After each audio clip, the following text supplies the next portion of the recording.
بسم اللہ الرحمن الرحیم. ناظرین السلام علیکم ورحمۃ اللہ.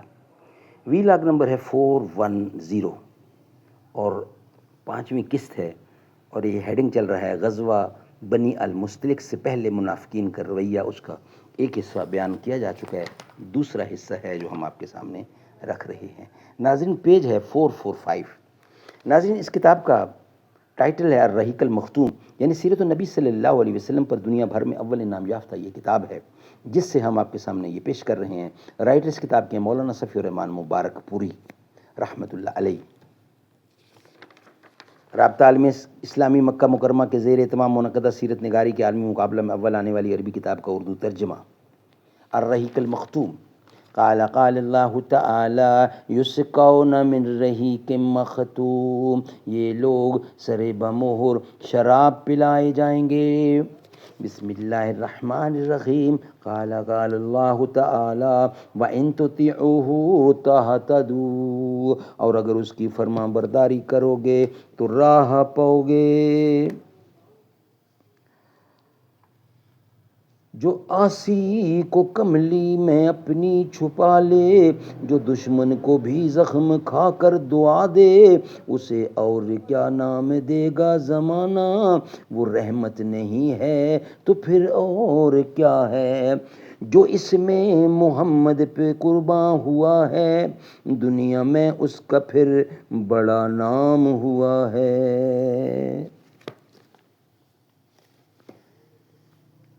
اس منافق کے مکر و فریب کا یہ عالم تھا کہ یہ اپنے اظہار اسلام کے بعد ہر جمعے کو جب رسول اللہ خطبہ دینے کے لیے تشریف لاتے تو پہلے خود کھڑا ہو جاتا اور کہتا، لوگو یہ تمہارے درمیان اللہ کے رسول ہیں، اللہ نے ان کے ذریعے تمہیں عزت و احترام بخشا ہے، لہٰذا ان کی مدد کرو، انہیں قوت پہنچاؤ اور ان کی باتیں سنو اور مانو.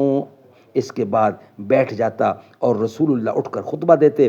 پھر اس کی ڈٹھائی اور بے حیائی اس وقت انتہا کو پہنچ جاتی جب جنگ احد کے بعد پہلا جمعہ آیا، کیونکہ یہ شخص اس جنگ میں اپنی بدترین دغا بازی کے باوجود خطبے سے پہلے پھر کھڑا ہو گیا اور وہی باتیں دہرانی شروع کی جو اس سے پہلے کہا کرتا تھا. لیکن اب کی بار مسلمانوں نے مختلف اطراف سے اس کے کپڑوں کو پکڑ کر کہا، اور اللہ کے دشمن، اوے اللہ کے دشمن، اوے اللہ کے دشمن بیٹھ جا.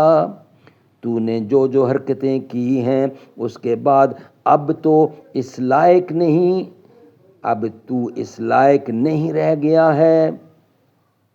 اس پر وہ لوگوں کی گردنیں پھلانگتا ہوا اور یہ بڑبڑاتا ہوا باہر نکل گیا کہ میں ان صاحب کی تائید کے لیے اٹھا تو معلوم ہوتا ہے کہ میں نے کوئی مجرمانہ بات کہہ دی. اتفاق سے دروازے پر ایک انصاری سے ملاقات ہو گئی. انہوں نے کہا، تیری بربادی ہو، واپس چل، رسول اللہ صلی اللہ علیہ وسلم تیرے لیے دعائے مغفرت کر دیں گے. اس نے کہا، خدا کی قسم میں نہیں چاہتا کہ وہ میرے لیے دعائے مغفرت کریں. بدبخت. علاوہ عظیم ابن ابی نے بنو نذیر سے بھی رابطہ قائم کر رکھا تھا اور ان سے مل کر مسلمانوں کے خلاف درپردہ سازشیں کیا کرتا تھا. اس طرح ابن ابی اور اس کے رفقا نے جنگ خندق میں مسلمانوں کے اندر اضطراب اور کھلبلی مچانے اور انہیں مرعوب و دہشت زدہ کرنے کے لیے طرح طرح کے جتن کیے تھے، جن کا ذکر اللہ تعالیٰ نے سورۃ احزاب کی حسب ذیل آیات میں کیا ہے. وَإِذْ يَقُولُ الْمُنَافِقُونَ وَالَّذِينَ فِي قَلُوبِهِم مَّرَضٌ مَّا وَعَدَنَا اللَّهُ وَرَسُولُهُ إِلَّا غَرُورًا.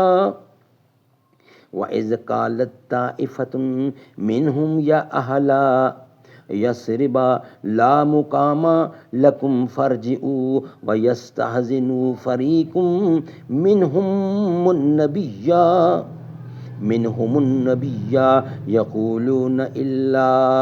يقولون إن بيوتنا عورة وما هي بعورة إن يريدون إلا فرارا ولا دخلت علیہم من اقطارها ثم سئلوا فتنة لآتوها وما تلت ولا تلبى وما تلبسوا بها إلا يسيرا وَلَقَدْ كَانُوا عَهْدُ اللَّهِ مِنْ قَبْلُ لَا يُوَلُّونَ الْأَدْبَارَ وَكَانَ عَهْدُ اللَّهِ مَسْئُولًا كُلًّا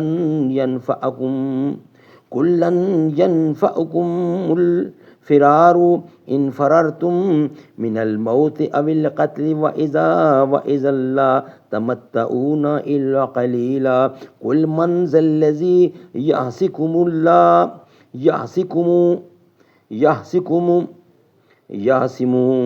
يعصمكم من الله إن أراد بكم سوءا أو أراد بكم رحمة ولا يجدون لهم من دون الله وليا ولا نصيرا قد يعلم الله المعوقين منكم والقائلين لإخوانهم هلم إلينا ولا يأتون الباس إلا قليلا أشحة عليكم فإذا جاء الخوف رأيتهم ينظرون إليك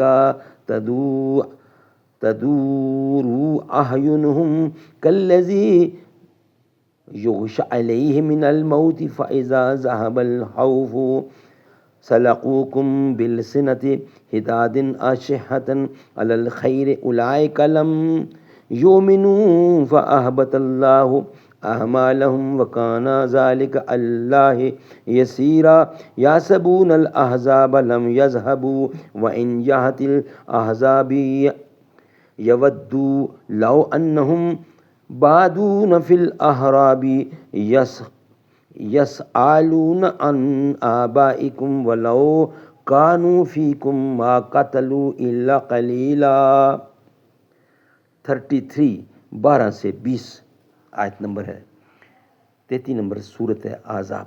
ناظرین نیکسٹ ویلاگ میں انشاءاللہ ہم آپ کے سامنے رکھیں گے اس کا ترجمہ. یہ ویلاگ ہمارا یہاں ہی مکمل ہوتا ہے.